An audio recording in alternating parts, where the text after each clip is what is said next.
Would you ever imagine a passenger jet which is almost to land, the pilots fighting over the controls to stabilize the aircraft and unknowingly applying opposite inputs from each other, which caused panic and chaos in the cockpit? Well, this is what exactly happened on Air France Flight 11 on the evening of 5th of April 2022. What do you think? What could have led to this loss of the control of the 777 on final approach? Let's find out. Air France Flight 11 was a scheduled flight AF011 between New York John F. Kennedy International Airport to Paris Charles de Gaulle Airport. The airplane was a Boeing 777-300 extended range, and it was a 17-year-old airplane with 296 passenger configuration. The weather was good and the flight was approximately 7 hours across the Atlantic, and there were 177 passengers and 15 crew members. The cockpit crew was highly experienced. The captain in the left seat was the pilot monitoring for the flight, and the co-pilot, the first officer, in the right seat was the pilot flying. At 8:50 local time, Flight 11 received clearance for pushback to the runway. The Boeing 777 is the largest twin-engine passenger jet used for long-haul operations, and it holds a great safety record. The Boeing 777 has a fly-by-wire system for the flight controls. Now, what's fly-by-wire? They're basically computer-regulated flight control systems rather than mechanical flight controls.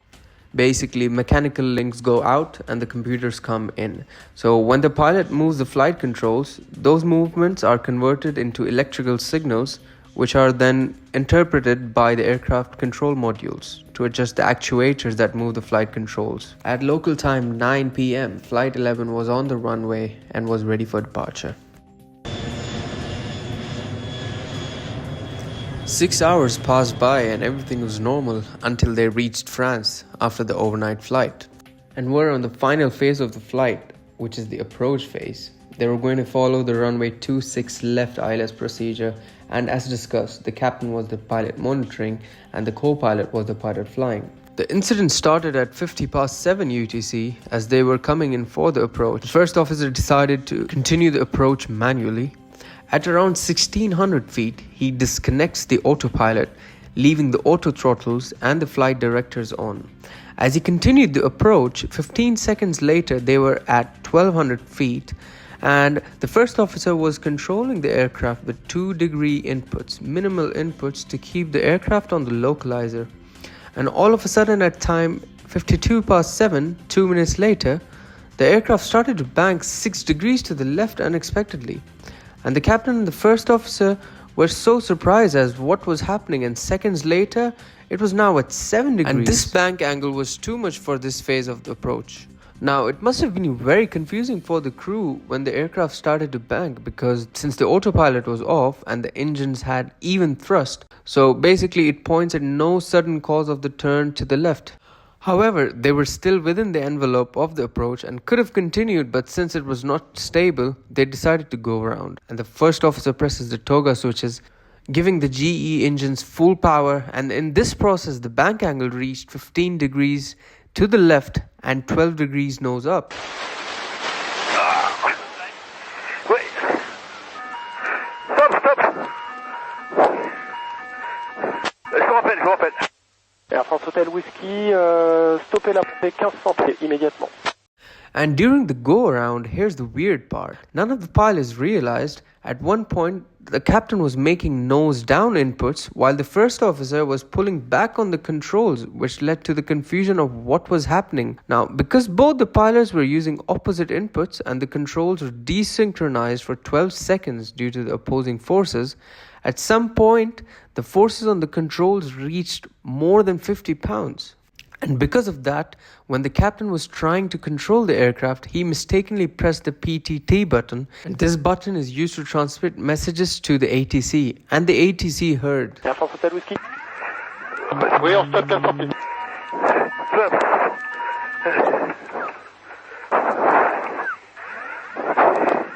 After a few seconds of toga, the pitch attitude reached 24 degrees and the gear was retracted. Now this gave them alarms in the cockpit as the airplane was near the ground with full flaps but without the landing gear extended. So the airplane thought that it was going to land, and it was the alarm for the incorrect configuration. After a lot of struggle to control the airplane after the go-around and following the missed approach procedure, they finally managed to get everything under control and climb to 4,000 feet. Ok, France 011, on a remis les gaz, mais 4000 pieds, on va les maintenir, on vous rappelle. Pas de soucis 011, maintenez 4000 pieds, le QNH est à 1013, le départ en dessous est stoppé. Et à France 011, on a remis les gaz, donc un problème de commande de vol. L'avion fait à peu près n'importe quoi, donc on est prêt à se porter en finale avec un guidage radar. Le temps de gérer un peu la situation, si vous pouvez me donner une très longue vente arrière. Vous réessayez vous repartez pour la 26 gauche. On essaierait bien la 27 droite. 27 droite, reçu. Alors, pour l'instant, vous maintenez 4000 pieds dans l'axe. Je vais coordonner avec le départ. Air France 0 0. Alors, 011, donc la demande pour la 27 droite est bien prise en compte. La longue vente arrière, et vous passez avec le départ sur 133. After getting the clearance from the ATC, the 777 landed safely on runway 27 right and taxied back to the ramp. Now, the immediate question is, how did this serious incident happen? After the investigation, the BEA for Aviation Safety named it as a serious incident which could have led to a disaster by pilot error. Now, initially on approach, when the first officer was flying, unintentionally he made several inputs which led to the initial bank of 6 degrees to the left. And during the go-around, when the first officer was already struggling to control the aircraft, the captain also took control of the airplane but never said the standard term, "I have control," which led to both the pilots fighting over the controls.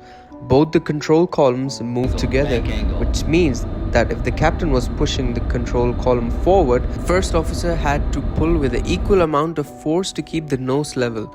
And because of this, both the pilots were not able to realize that both of them were trying to control it. They were engaged in a fight with each other rather than the aircraft. And like I said, the forces on the controls were so strong that they were desynchronized for almost 15 seconds.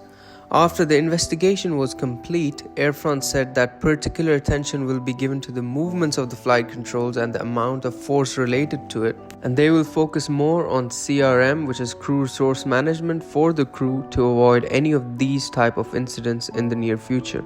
However, France is not new to these type of incidents of pilots not communicating with each other. That's it for now. I'll see you in the next episode. If you like the video, please subscribe to the channel.